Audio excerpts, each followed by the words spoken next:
Orlando Câmara está conosco para falar de sociedade, cultura, de comportamento, e hoje o assunto é super importante porque trata da favelização no Brasil. Infelizmente, Manaus aparece numa posição de destaque negativo. Vamos trazer aqui os detalhes, mas é claro que eu faço a pergunta de sempre. Ô Orlando, conta pra gente qual que é o sabor da coluna de hoje, meu amigo. Olá, Rafael.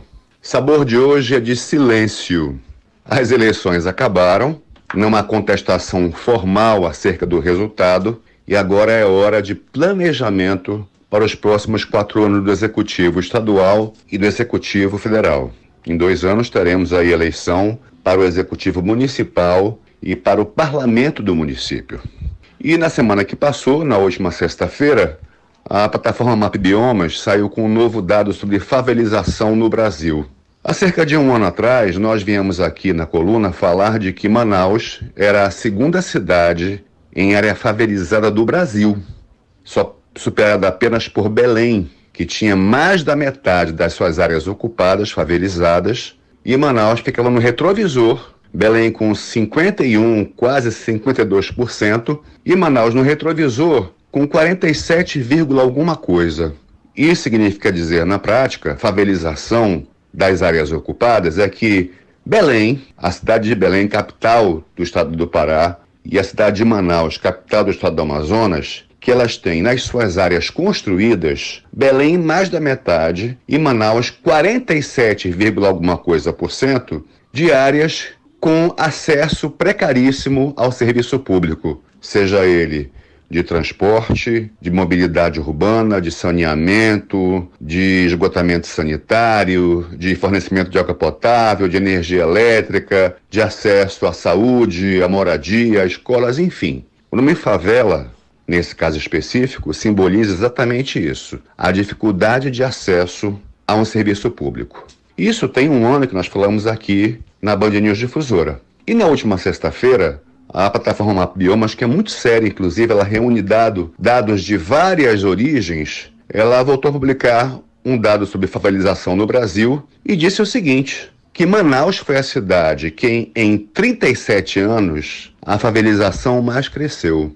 Ela não mudou o ranking de cidades, ela não alterou o dado anterior, dizendo que Belém era a primeira capital do Brasil em favelização e Manaus a segunda, mas ela publicou esse dado novo de que Manaus foi a cidade onde as favelas mais cresceram durante a série histórica que acompanha isso, em 37 anos.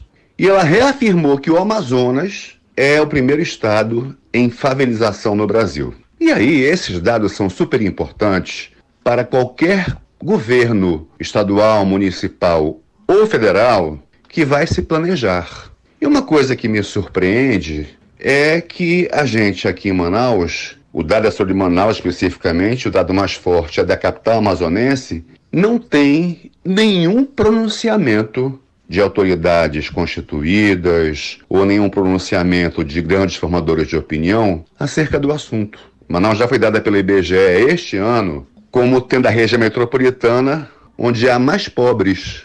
Das 22 regiões metropolitanas medidas no Brasil, Manaus é a que tem a maior quantidade proporcional de pessoas vivendo na pobreza. Àquela época, também pairou no ar um certo silêncio. Agora, fim das eleições, o silêncio permanece, esse silêncio sobre o dado em que Manaus foi a capital brasileira onde mais cresceu o índice de favelização. E aí me surpreende o silêncio, me surpreende, porque se eu sou uma autoridade constituída no município, se eu tenho por incumbência regimental cuidar da cidade, esse é um dado sobre o qual eu preciso me debruçar e me pronunciar, seja dizendo, olha, estamos estudando as causas, porque é uma coisa importante saber qual é a causa dessa favelização, se é a migração, se é o êxodo rural vindo do interior, porque aí é um indicativo ao Estado de que é preciso fazer políticas públicas que segurem o homem do campo no campo, o homem do interior no interior, enfim. Mas não,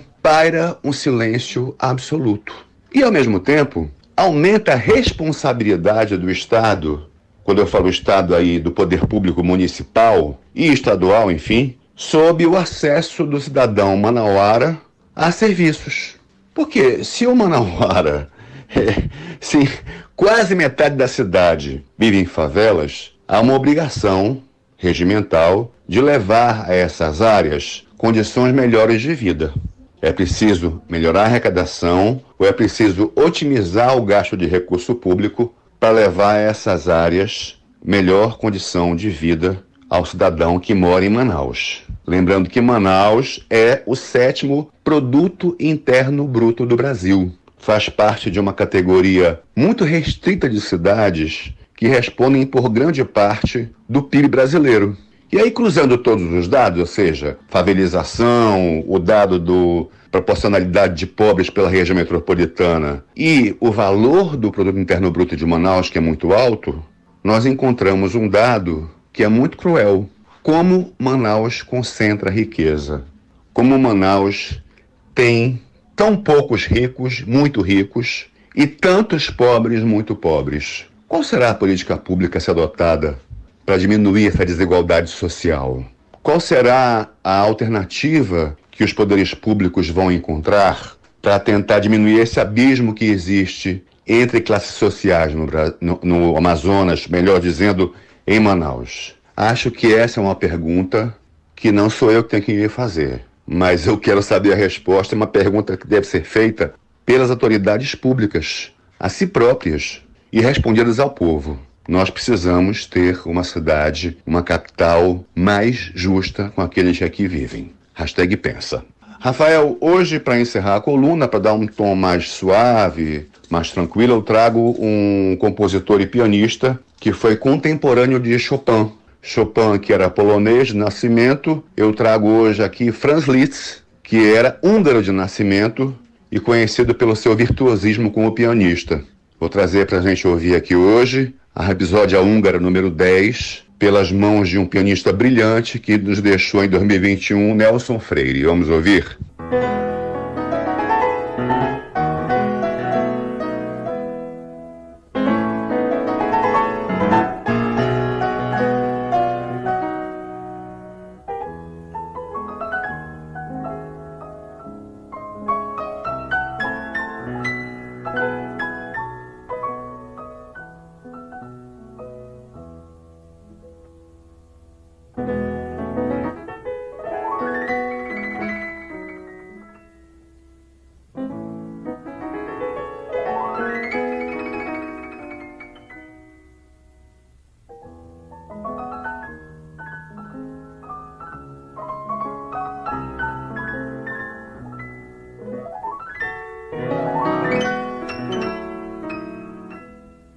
Bem, Rafa, para você, bom dia, boa semana, que nós possamos encontrar as respostas que nós precisamos e nos fazermos as perguntas certas.